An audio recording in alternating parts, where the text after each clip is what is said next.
what's up everybody? Sim here, back again to talk about some stuff I think is interesting. Today I wanted to talk about a pretty neat topic, and that is how community skill level affects the perception of character strength. No, I'm not talking about how people who aren't as good have bad opinions on the game's balance. I mean something a little harder to see visually as the arc of player strength grows over a series lifetime. So what do I mean by that? Well, usually people say very similar things when the game first comes out.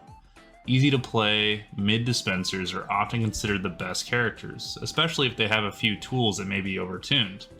This is because their combos are usually easier to access, along with easier to understand game plans and more straightforward ways to use their moveset.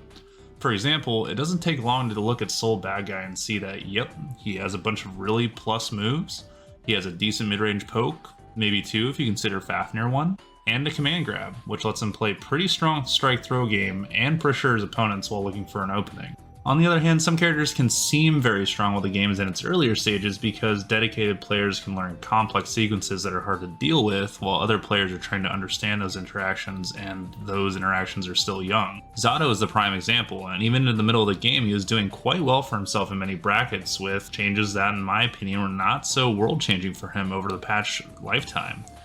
Overall, his game plan was, get a knockdown, get a strong poke, use that to get Eddie, mix you, and then rinse and repeat. Because Eddie is such a complex and variable tool, this kind of game plan is typically seen as growing with strength over the game's lifetime, but sometimes people forget that complex game plans can be strong early on in the game's life cycle as well. For example, early on in the game, you might not have been exposed to Zato very much, so whenever he does his mix-ups, it can tend to open you up much easier. So how does this change over time? In my opinion, different advancements in the ways that the game is played, as well as of course slight nerfs and buffs, have made big changes in our understanding of what is strong in the game, and can be attributed to why some characters have never really been considered good over the course of the game's lifespan. If you look at early versions of the game, high damage strike throw characters that take risks with good reward and open you up are very popular.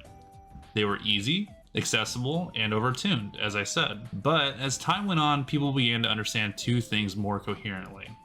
First is instant block and where it can be used along with faultless defense. And the other is meter management and how to use BRC. This, along with patches of course, led to a shift in the tiers across the seasons. Even when characters got buffed, they were considered weak because of the way that IBFD interacted with their pressure or how well they could use BRC.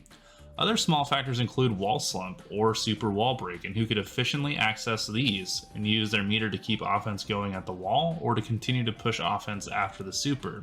Major development in Strive for Eno specifically was that they had discovered the wall slump setup itself, allowing them to keep the corner until they could use their super wall break. While this didn't course correct the character in the top tier or anything, it did shore up a flaw in Eno's game plan that had been considered a massive inconsistency before.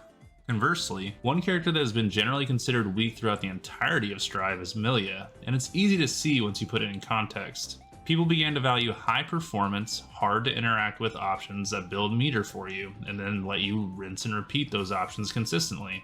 A stark meta difference from the way that we used to play the game is that instead of playing on RPS, which is generally more interactable, we began to reduce that interaction with meter. On paper, Milia sounds pretty good if you can get the mix going. Since disc remains on block, generally speaking, once the disc is out, it's hard to interact with. But not only is Milia both low damage and low health, a marker of being weak in the early game's history and in general, we can take a look at how she utilizes these other things that we just talked about. Milia, as far as I'm aware, has no BRC instant overhead, and also has no fuzzy overhead from close/BRC. Even when successfully using BRC, it can be difficult to recoup the losses of meter from using it. Milia also can't really access then mix that's difficult to deal with without first landing 2K or close slash. And when those moves are blocked, they don't play well with IBFD or other defensive options that have gotten more consistent over time. Things like Milia's close slash can be easily pushed out with IBFD at a consistent timing since you can't delay the second hit. We can kind of see how characters that would probably be considered relatively strong if it were in the early life cycle are now considerably less so. Let's take a look at Sin as well, who recently released. They are a resource-based character who on paper should be pretty decent. They've got some frame data problems maybe, but overall they have a decent close slash, they do pretty good damage, and the ability to Kara super into wall break from anywhere on the screen makes him very unique in the sense that he can cash out at any time. But he can't BRC overhead, or fuzzy from close/BRC either.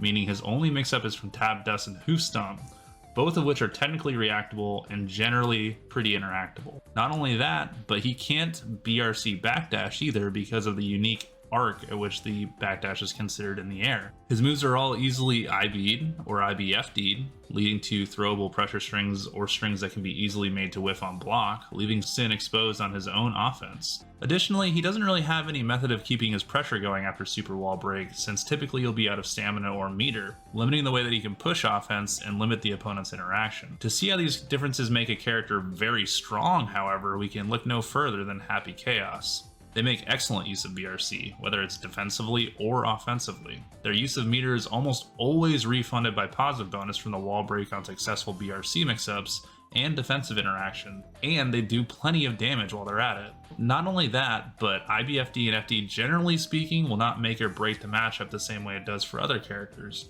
Even if you FD or IBFD, the Happy Chaos can generally cover for these options if they're paying attention, admittedly at the cost of extra resources. This puts a lot of characters at the top of the previous patch's tier list in perspective. Looking at the top 3 of this tier list from a patch ago, you can see a pretty easy pattern. Characters that use meter efficiently and have offense that can generally not be heavily interacted with by FD and IBFD are rated very highly.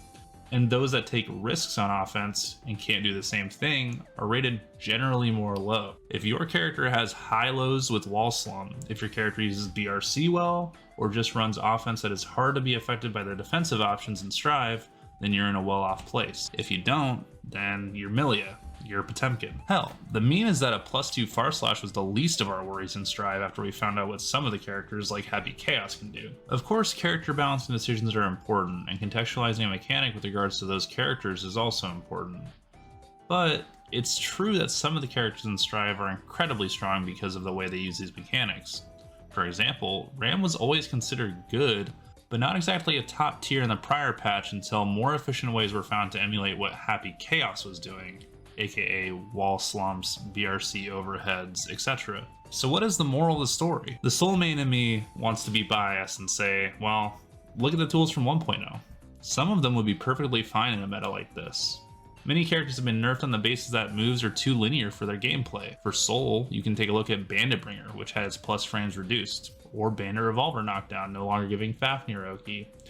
Far Slash's specific pushback nerf as well, in addition to the one that was generally added to Faultless Defense on its own, are all examples of things that have changed Soul's game plan to be less consistent. When you look at the way the defensive options have been fleshed out in the game, a lot of these supposedly egregious tools are, in my opinion, much easier to deal with now that the RPS and options are well understood. For example, Fafnir Oki isn't that scary when you can start backdashing the meaty of Fafnir mid-screen. And if you have a super PRC or a BRC, then you can immediately punish Soul for going for these options on reaction. And really, can any of these options be considered much more linear than some of the stuff we've seen characters like Ram, Leo, Nago, or Happy Chaos do over the last year? Was it ever really that strong? Yes, of course it was really strong, but in context it might not have been worth removing completely. The first patch of Strive happened a little over 2 months after release. The patch rotation is much longer now. Who's to say what we might have thought about the game if we had given it 4 months to saturate instead of malding over mids? In all seriousness though, this isn't really just about Soul. In my opinion, it all just goes to show that a little time can be given to understand the mechanics of the game, and how understanding these mechanics reflects on what is considered strong and weak. Next time we learn a game, think back to this video. Maybe think about, what will this move or this option look like 6 months from now, 8 months from now, a year from now, when better understanding the mechanics of the game lead us to understand how to deal with certain moves better. And think about how various additions to game mechanics or understanding of game mechanics can allow characters to shine where they might not have before. Anyways, that's about all I've got. If you liked the vid, let me know in the comments what character you think is misunderstood in the metagame. As always, I appreciate you watching, I hope you like and subscribe, and I'll catch you later.